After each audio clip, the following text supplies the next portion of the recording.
right. We good? Aidan, longer outing than last weekend at Duke. How do you think you kind of, maybe not bounce back, but return to the mound tonight? I think it was just learning from what I struggled with last weekend, which was kind of commanding the fastball, especially early in counts, and just kind of working on that in my bullpen and doing a better job with that this weekend. Jake told us yesterday that he also was kind of doing that in his bullpen, but I think it was his slider. Mm-hmm. How do you go about figuring out what you need to work on and then working on it in the bullpen and then implementing it in the game? Yeah. After each weekend, you kind of have an understanding of, what you need to work on. And then Coach Gaines will also talk with you before your bullpen on, what you need to focus on and, the exact focus of that bullpen leading into the weekend. This is, I think, probably the most you've sat in between innings that you've pitched. This is the most run support you've had. Yeah. What do you do in those innings? How do you stay locked in and ready to go? You want to sit there for as long as you can, because it means your offense is doing good things. So I love sitting there and watching the game. But it was a long time, and I think, you got to move around a little bit. So at one point I did go to the bullpen just to toss, but to stay mentally locked in, it's, I'm having fun out there, so I'm not going to not focus on what's going on and, that sort of thing. How relaxing is it to go to the mound with a big lead like that, knowing that you can challenge hitters? Oh, it's great. It makes it a lot easier or not easier, but it takes a lot of pressure off my back, and I feel, a lot better about it. And it's amazing seeing the offense doing that. What's been the biggest key for you in terms of unlocking the changeup this season? Just continuing to throw it and get the feel, get confidence in that pitch. I had a little bit last year. I didn't throw it as much, and so I really wasn't as confident in throwing it, especially against the right-handed batters. And just, this year, especially in the fall and preseason, just throwing it more and getting that confidence and making myself be comfortable with that pitch. Was there a certain point in the offseason where you kind of really felt that confidence, kind of reaching that kind of high point? Yeah, I would say there was. It was a gradual thing, but, once you start having success with the pitch, then it really helps with the confidence factor. Similarly, these last couple outings, you've started kind of going to the breaker a little bit more. Just kind of how confident do you feel with just your overall arsenal at this point? Yeah, I felt great with all three pitches today. And, Coach Gaines will see, what's working on that specific day and then, adjust accordingly. And today it seemed like the curveball was working a little more than the changeup, so we continue to call that more. But, all three pitches felt great today, and, it's kind of how it went. We've talked a lot about, the changeup developing, but how have you seen the curveball evolve from last season to this season? Yeah, I think last season at times it would get a little slurvy or sliderish, so it wouldn't quite have as much break and would get hit sometimes. And so this year, just, I don't really know. I guess I try to stay more aggressive with it and trust the pitch, and it's been working so far. How much do you pay attention to Jake's outing last night and getting a sort of a scout going into yours? Is that a thing? Oh, yeah. While I'm doing the chart for Jake, I love seeing how he attacks them and knowing that I pitch a little bit differently than him, but still I can learn a lot from the batters and, how they're adjusting in the box and that sort of thing. Do you have any sort of scout that you're going to give to Jason tomorrow?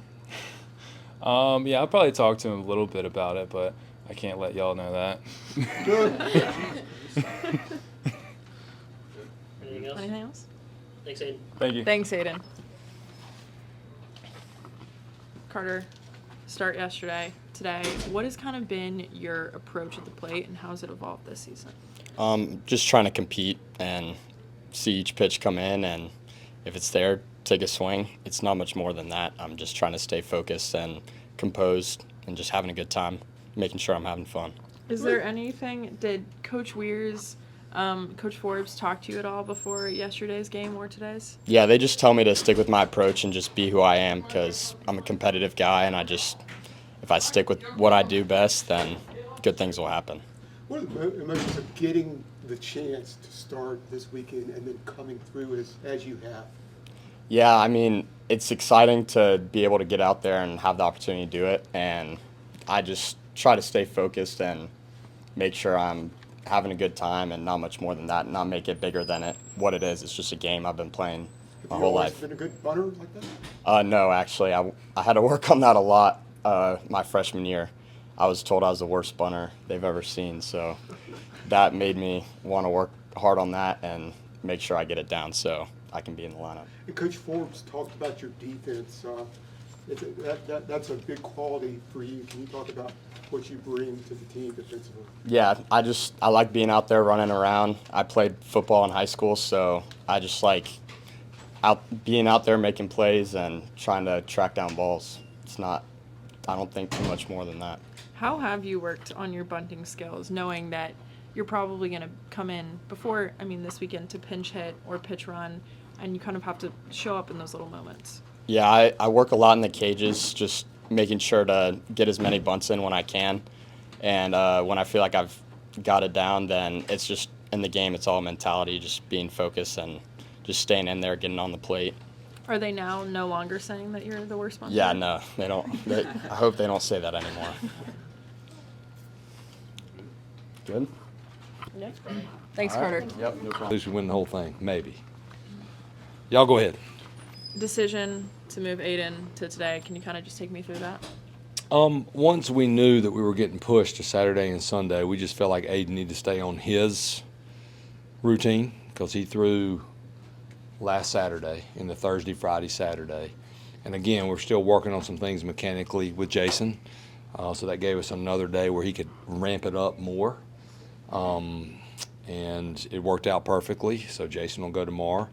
It wasn't because Jason didn't throw good last week. It was strictly this weekend because, Haugh is older, like I've told you guys. DeCaro is still the youngest player on our team. We wanted to give him another day to work on his delivery mechanics, and didn't surprise me that Aidan threw that well. Is it a little bit of a blessing that I think probably for one of the first times Jason will have 2 days worth of information on the opposing batters?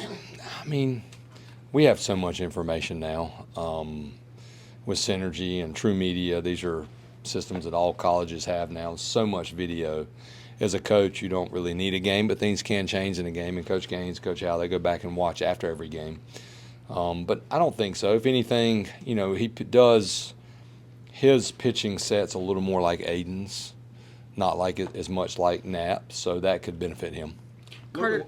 Logan Lunsford has a 63% whiff rate on the changeup. Was it a similar approach to yesterday to kind of lay off that pitch and kind of hunt the fastball, especially once you saw he was struggling with command a little bit in the first inning? I mean, I didn't go in the meeting today when Coach Wiersbicki and Coach Jackson were going over the approach with our hitters, but I knew what it was, and it was definitely control the strike zone, number one, see all of his off-speed up. And his fastball can be scattered sometime, but we didn't feel like the fastball was 94, 96, so at times we could look for off-speed and then spit on the off-speed, and then just if you throw a fastball for a strike, you throw a fastball for a strike. Carter told us that you guys called him one of the worst bunters you've ever seen when he came in here. And we've talked a lot about that. He might have been. That he has the defense. But how have you seen him evolve in his plate at the approach and doing the little things like putting down those sack bunts? Well, Carter is the old, nothing happened much anymore, the old true walk-on.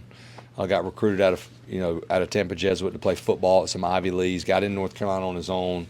A coach I know that he played for called and said, hey, this kid's really athletic. He's extremely tough, ultra competitive. So we saw him play and like, okay, he's got some athleticism. He was a string bean. I mean, he's still getting stronger. But it's a credit to Carter. Like, he got here. I'm sure he was like, man, am I even going to have a chance to make this team? Then it became clear that he was going to make the team. And since that time, he's just worked. And he's a guy that you could say, like, hey, it has to be part of your game. You have to be able to get a sacrifice bunt down. You should be able to bunt for a hit, or you're just never going to get in the lineup. Because where you are right now, your exit velocity back then is not 105 plus or even 100 plus. So he's worked hard in the weight room. We plugged him in there a little bit his freshman year at the end when Vance went down. That's how much confidence we had in him. And then last year he didn't bury himself because we had 3 outfielders that were never coming out. He just kept plugging. Great student, going to be a doctor. We call him Dr. French. But he was a really bad bunter. But we have fed that machine over and over and over, and he has figured out how to bunt for sure. Even last weekend, it seemed like you were just getting enough offense to get by. But in the last 3 games, the offensive explosion, it's almost as if you guys flip the switch, what's been the difference? I mean, up and down the lineup too. I think that definitely buy-in to what we're working on being on time and having a good load. Again, failure can do that sometime when you've always hit a certain way. But I've always believed that hitting's contagious. Our guys too, it feels like most of the year we've had like one or two, not a lot of collective at-bats throughout the lineup, and we knew that we are capable of doing that. And I think these guys got to a point too where they just stopped chasing batting average, and they said, okay, we're at the point in the season where all we care about is winning as a team. I may not hit 500, but maybe I can hit 500 today. So that's what we've worked on the most, is like right here, right now, eliminate yesterday. And these guys work too, stuff y'all don't see. We lift.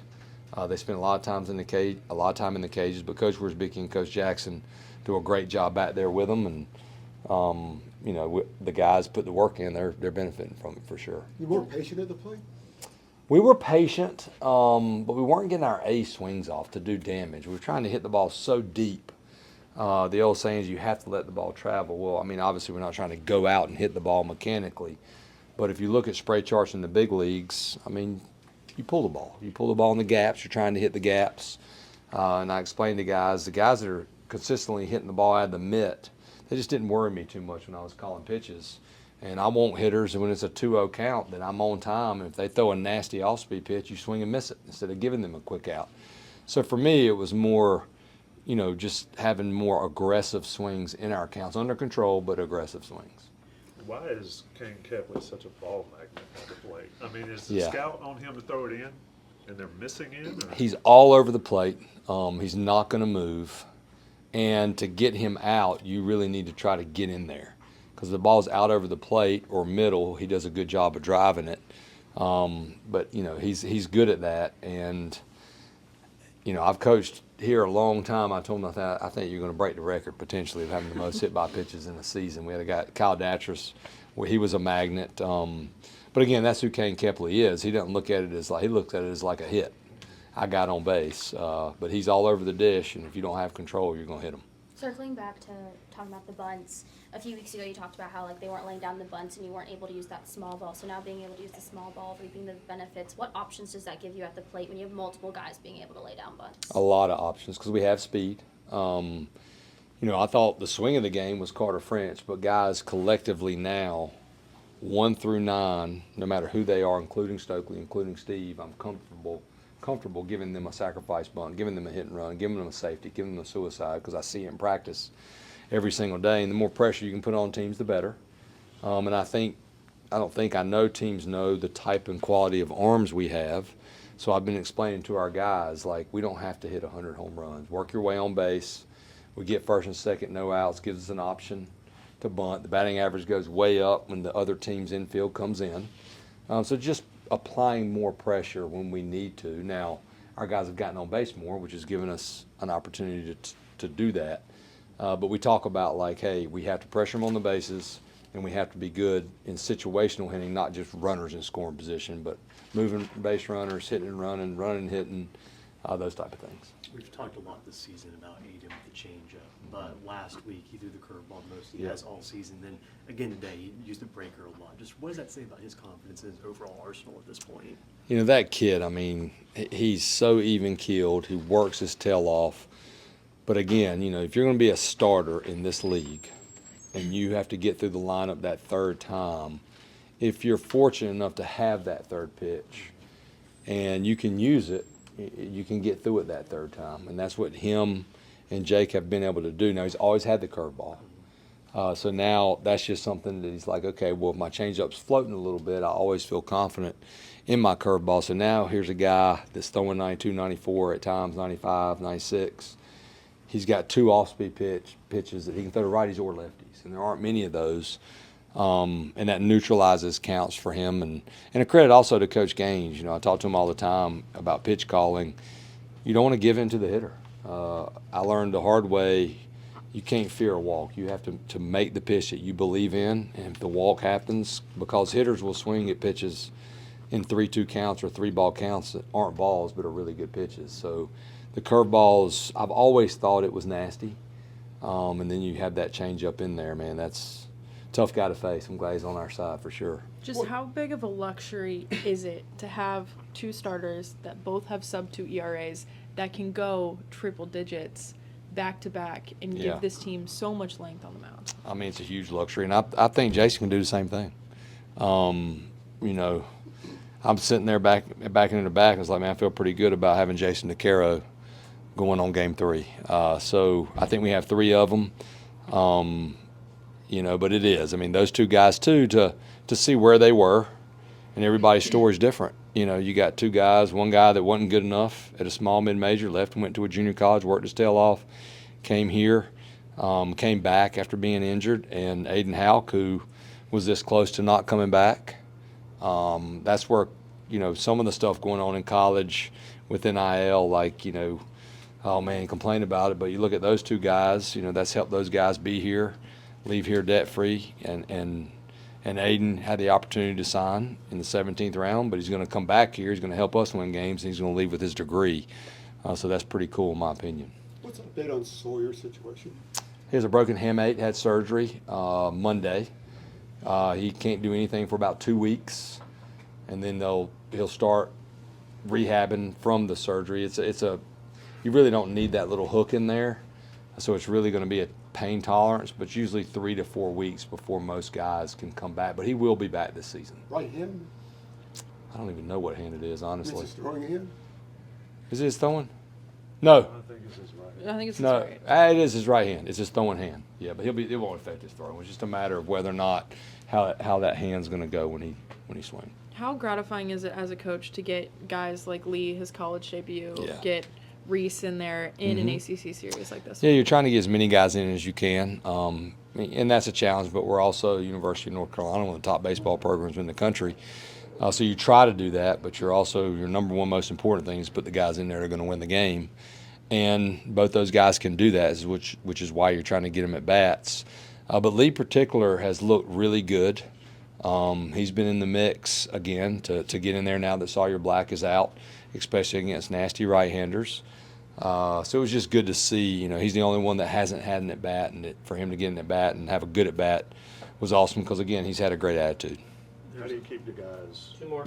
How do you keep guys on the level after you put up 17 or whatever it was? I mean, you just remind them of what we talk about, that outcomes, like I told you guys, they're distractions if you let them be. If you want to walk in here and think that's going to happen again, it's probably not. You still got to get your sleep. You got to move on. So we just tell them as soon as you take a shower. You know, if we win a championship to go to Omaha, okay, I'll give you maybe 24 hours before back to work for getting on that plane to Omaha. But you know, this is just a game, and we've got a ton of more games, and you just can't let it be a distraction. That's my job to remind them, like, hey, like, what do you want? You know, what do you guys want? I know what you're telling me what you want. You want to win a national championship. Well, every game matters. Like, you can't give one away.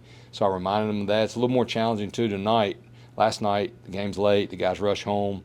They've already taken a shower. They just want to go to bed because they didn't have to get up early. So I remind them, manage your time, wind down, get your normal sleep, get in the bed, and be ready to go tomorrow. Kind of an interesting schedule for you guys where, you know, obviously still one more tomorrow, but only one more home series the rest of the year. On a similar note, like, you know, not taking advantage of, making sure you take advantage of opportunities, how important was it to come with 3 straight weekend wins here in this home stretch? Yeah, you know, early on, the Stanford series, you know, you're 13-0. Looking back on that, it's new. It's in the ACC. You still have a new team. A lot of guys that haven't played in the ACC. Again, you know, if you could draw it up, you would want to have some type of, I guess, struggle, or I don't really call it adversity because these guys don't. Some of them may know what adversity is, but baseball's still fun. But it makes you better when you lose some games. You have to respond. And then we had to go on the road. We had to go to Louisville. Had to go to Boston. But we knew, like, okay, let's weather this storm. Guys have to learn how to travel, have to learn to win on the road. And then we have 3 weekends home in a row. And I don't shy away from it. It means something. All the games mean something. But when you're at the Bosh, it means, hey, we have an advantage.